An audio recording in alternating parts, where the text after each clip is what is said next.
slogan or mantra has ever been Krinvanto Vishwamaryam, means ennoble the world for what? To make it a better place to live. Even now in countries like Indonesia, Japan, etc., we are adored. It's a fact. Discussing about a book, British writer William Dalrymple recently said, I'm quoting, most of the great ideas the world discusses today have been originated in Bharath. But this is not taught in any university of repute in the world. Unquote. The timeless ideals of coexistence, already Ambassador Sibal has already mentioned about Vasudhaiva Kutumpakam. And also in our ancient scriptures, it has been clearly mentioned that this Bhumi is our Mata. Mata Bhumi Putroham Prithivya. These noble thoughts have their origin in Bharat. If there exists a truly universal vision that embraces all living beings with compassion and kinship, it is the Bharatiya worldview. When Swami Vivekananda addressed the audience in the Conference of World Religions in Chicago as brothers and sisters of America, he was only echoing the Bharatiya tradition of treating all people as kith and kin. This is not something that is accidental. According to Vedanta, the whole prapancha, or the universe, is the manifestation of divinity in different forms. Hence, Chandogya Upanishad says, Ekoham Bahusyamaha, that those who are born and brought up in the Bharatiya tradition cannot but treat not only human beings, but even other animate and inanimate objects in the universe, the manifestation of God. Having said this, we have to discuss a bit about the main topic also. I think I will not exceed the limit which has been given, time limit which has been given to me by Honorable Professor Matuji or our Honorable Chair. Today, we have to discuss about the global political order also. We are hearing so much of discussion about a global order. There exists an unbelievable volume of literature that points towards the concept of a global political order. I'm repeating, a global political order. Let us contemplate the possible histories of such an order. Did such a global order ever truly exist? In fact, the world, at any given moment in human history, and especially in the last 2 centuries, appears extremely chaotic, full of conflict and unhappiness. Therefore, it seems that the debate on the global world order is some kind of aspirational dream, a normative idea.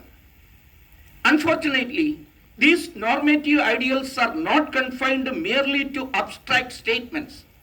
They are embedded in legal and diplomatic principles across the world. Thus, we must ask, in the world order being discussed, whose world is it? And for whom does it exist? The so-called global order is not a uniform consensus, nor a genuine reflection among all the diverse groups of this world. Rather, it is a kind of normative vision shaped by the perspective of a particular culture, that is Western culture, about what constitutes a global order in its imagination. In building such a global order, especially over the past few centuries, there has been violent disruptions. The boundaries of the world have been redrawn, sometimes carelessly.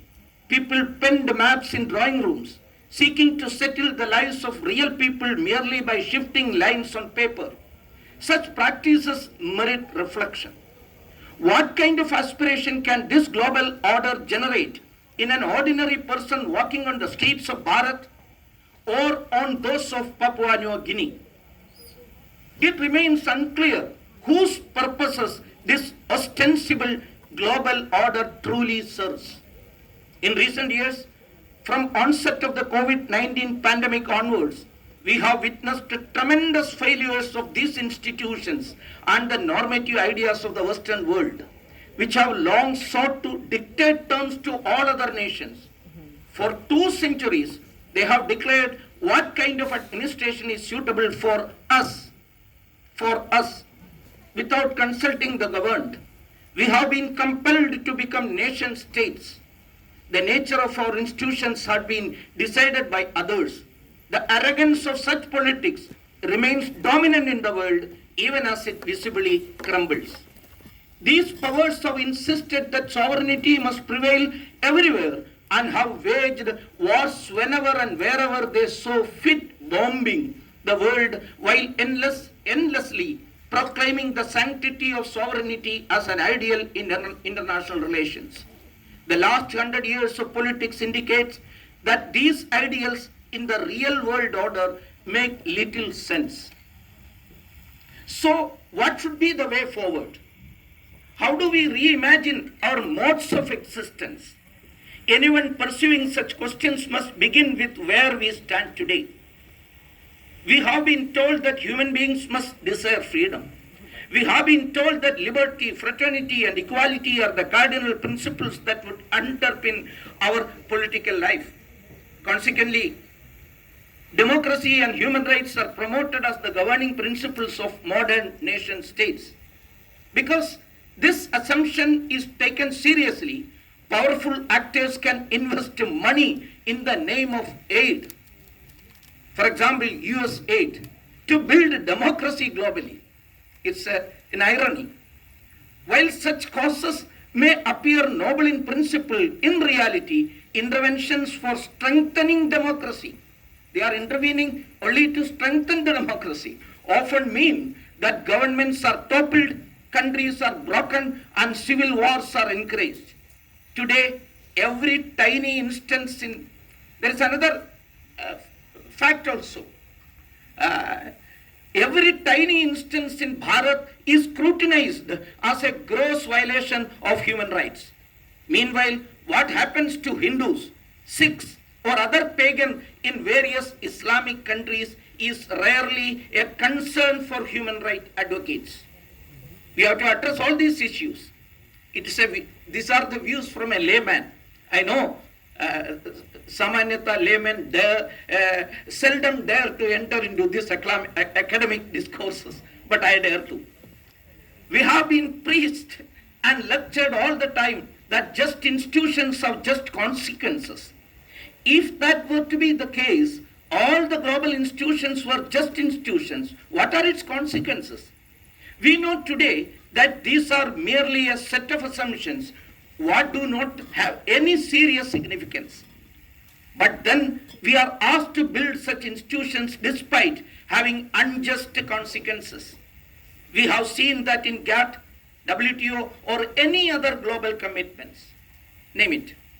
Therefore, it is now crucial to revisit the value and significance of these ideas for our existence in the 21st century. This is fundamentally a question about the future of the present. The time has come for a profound reassessment of our basic assumptions in international relations and geopolitics. Time has come to articulate how would global order look like if we have to draw from Bharatiya thinking. One should ask, how might international relations look if their foundations were based on Bharatiya ethos? What should be? This demands deeper arrangement, engagement, and reflection upon our own intellectual traditions. Let us briefly return to history to sketch up such potential alternatives.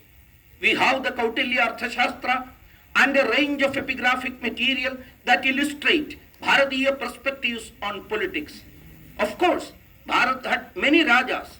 It was not a nation state in the modern sense, but rather a civilization state. Multiple rajas yet connected as one culture or civilization.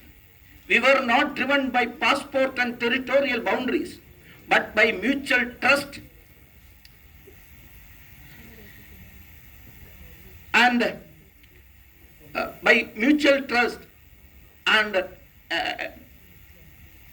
cooperation. A careful reading of Kautilya Arthashastra reveals many debatable points. Most importantly, it was not based on any normative ideal. For Kautilya, politics must possess a goal and work pragmatically by solving problems that are confronted then and there. It offered pragmatic solutions to problems of human existence. Its vision for politics was not centered merely on liberty, fraternity, or equality. While Kautilya did not ignore these entirely, the central goal of politics was to ensure that different kinds of people who lived on earth could pursue happiness, the quest for Ananda. Thus, Bharatiya political reflection revolved around ensuring that people, in whatever condition they lived, could engage in the pursuit of happiness.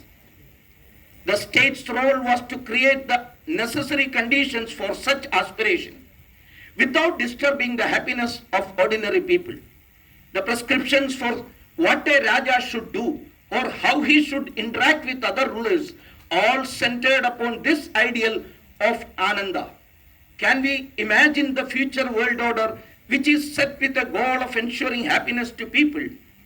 Can the international relationship and geopolitics be driven by the goal of happiness, Ananda? What kind of institutions are fundamental to ensure such an imagination of international relationship? Warrants urgent answers. Bharatiya thought did not obsess over sovereignty, which is Western concern. Today, the modern nation state's monopoly over violence can result in violence against its international relations, speak of treaties and diplomacy centered on sovereignty. But in powerful states disregard these principles, evidenced by the brutal violence of Western powers against non-Western populations over the last 2 centuries. Let me complete. I am skipping some of the points which are not done. Must the world persist in the idea of the nation state? That's a question. Why should we persist on the idea of nation state? Why is there only one model of governance imposed everywhere? The diversity of Bharatiya polity in history, multiple Rajas managing complex relationships yet being part of a single Bharatavarsha and dealing with foreign powers shows the merit of diverse mechanisms. Today, we have been talking about integrating globally economic markets. Can we reconstruct the engagement of Bharat, a major contributor for the global GDP, in the absence of today's economic institutions and in the absence of capitalism, communism, and socialism? How could our ancestors do such a global integration? What are those ideals from which we can learn not because they are Bharatiya, but because there were the most peaceful and happy ways of being in this world from which world should get benefits from? How can we imagine an international relation which is more happiness oriented and non-normative problem solving? Can we make engage today with these deeper questions? I am not making a case simply because it is Bharatiya and ancient, but it was a model that functioned successfully for millennia.